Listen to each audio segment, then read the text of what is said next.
Because of the rise of a new generation of corridos, Mexican regional music has evolved throughout the years in the same way that every other style of music has. The newer generation's corridos are not only culturally significant because they describe a bicultural way of life in the United States, but they also depict a society that is more receptive to the idea of legalizing marijuana through corridos. In today's video, we'll be talking about the rise and fall of one of the new generations of corrido, which is the T3r Elemento musicians. Stay with me to the end as I dive in immediately. T3r Elemento is a Mexican regional quartet with roots in Los Angeles County and Las Vegas, Nevada. Their videos and digital singles represent a young approach to the alternative corrido trend, which is fitting given that some of the band members are still in their teens. Singer Christopher Nava, who was just 14 years old at the time, Felipe Prieto, who played the requinto, Sergio Cardenas, who played electric guitar and the tuba, and Zeus Gomez, who played the accordion, are members of the band. The quartet was formed in 2015 and shortly afterward began performing on the party and high school circuit with covers of narco and traditional corridos from the tradition of the Culiacan, Sinaloa. They were inspired by Gerardo Ortiz, Regulo Caro, and many other artists who were a part of the Alterna Movimiento. Christopher Nava began experimenting with corridos when he was 12 years old, taking songs like Gerardo Ortiz's La Última Sombra and producing his version of them. I would go on YouTube and watch videos of corridos, and then I would attempt to perform the song in my style. Nava said during a phone interview with Billboard that he intended to sing it the way I wanted to sing it. In 2018, he participated in a national tour dubbed El Mundo da Vueltas, alongside fellow DEL Records artists Lenin Ramirez and Oscar Cortez. This tour was titled El Mundo de Vueltas. This was the first national tour for rising corrido singers, Nava and Cortez, as artists for DEL Records, and it came with a lot of responsibility because they are part of the new generation of artists working in the regional Mexican/corrido genre. These rookie artists are putting a new spin on traditional corridos or regional Mexican ballads, which typically chronicle a certain lifestyle, one that often is associated with drugs, and touch on societal issues and/or historical events.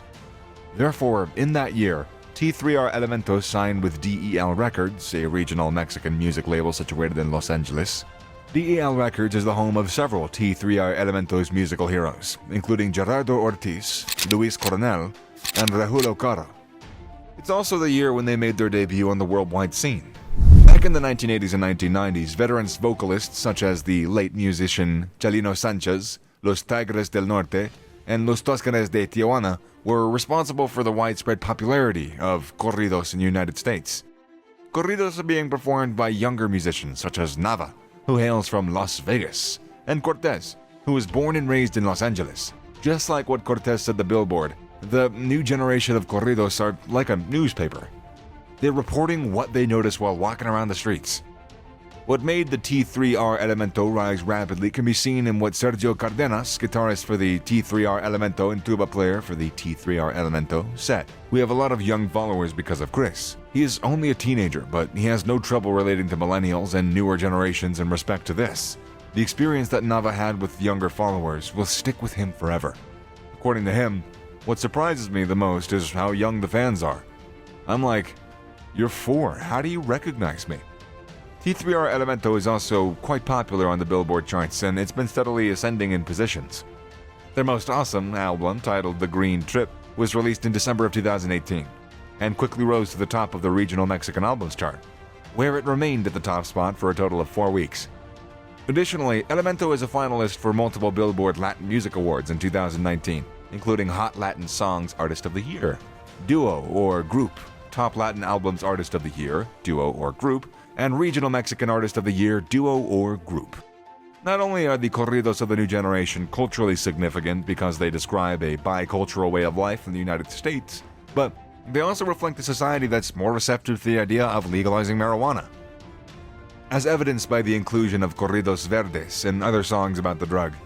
According to the findings of the Pew Research Center, 62% of American adults are in favor of making marijuana use legal. That's more than twice as many as there were in favor of it in the year 2000, when the percentage of people who did so was only 31%. Also, when it comes to the support from different generations, 74% of millennials believe that the usage of marijuana should be legalized. So, what could have influenced or inspired Christopher Nava to form the T3r Elemento band?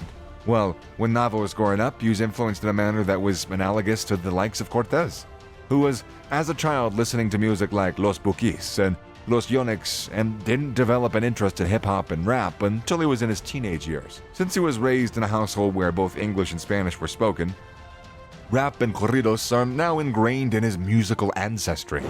He stated, "Both cultures and languages are in my music," while implying that in the not-too-distant future he plans to concentrate more on writing music in English. You'll agree with me that there is no way to disprove the hypothesis that Nava's early introduction of rap and corridos sparked his interest in the emerging genre of corrido verdes. The narco-corrido Rafael Caro Quintero became the group's first major hit. It was based on the life of a drug lord who was a co-founder of the Guadalajara cartel, which is no longer active. The more sinister counterpart to corridos, this style was born near the US-Mexico border in the early 20th century, and it made a comeback in the mid-aughts in the weights of Mexico's war on drugs. Corridos were popular at the time, although the band began to accept that format. The musicians effortlessly genre-hop between many art forms from northern Mexico. These art forms range from the Sierra sounds of the Sinaloa to the polka-style banda to the baldas romanticas, and to a cluster of different corrido musical styles. The band's rising success is largely attributable to several characteristics that set them apart. To begin, each of the band's 5 members is originally from a different state or area in Mexico, such as Chihuahua, Sinaloa, or Guanajuato. This contributes to the band's extensive repertoire of musical styles within the context of regional Mexican music. Also, there is a musician from Cuba, and the band's frontman is an urban child of Mexican and American descent who speaks English as his first language. Spectacularly, Nava sings with an accent that is familiar to other first, second, and third generation Mexicans, which adds relatability to a younger crowd and a newfound sound for longtime followers of the genre. Nava's music has been described as having a fresh take on traditional Mexican music. When the band is performing live, the members of the band typically wear traditional banda clothes as well as trap hoodies and baseball caps. Sometimes, a few of them flaunt tattoos, which contribute to the appeal of the band. They upload live footage to YouTube and distributed homemade digital singles to a variety of streaming and download platforms. The A&R executives of Parra Music were convinced to sign them after seeing numerous videos of their live performances posted on YouTube. The first release for their label came in 2016, and it was a live album called Rafael Caro Quintero en Vivo. As I said earlier, it was named after the founder of the Guadalajara cartel, and it featured a variety of covers as well as original songs. In July of 2017, the band released the studio version of Rafa Caro as the first single from their debut studio full-length album, Underground, which was released in November of the same year. On the chart of top Latin songs, the single peaked at position 44. In 2018, the live album Underground en Vivo was released, and later that year, in November, The Green Trip was released. The latter album peaked at number 5 on the top Latin albums chart on Billboard. They came back with their third studio album, titled Buenas 6 Bras, in 2019, which debuted at number 26 on the top Latin albums chart. T3r Elemento established themselves as purveyors of the corridos verdes subculture from the very beginning of their third studio album, titled Buenas 6 Bras.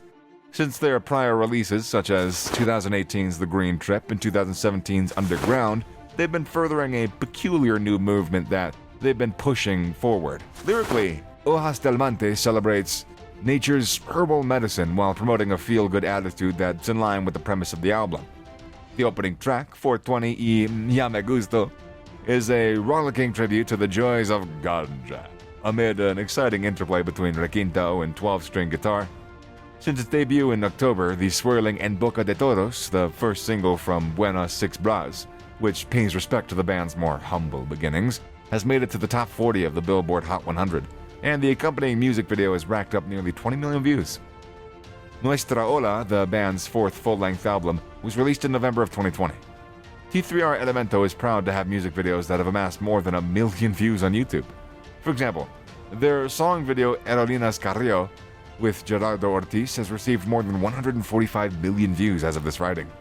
T3r Elemento has amassed up to 100 million views, and their most recent collaboration, Yerba de Receta, has already amassed more than 2 million views on YouTube just like 1 week after it was made available to the public.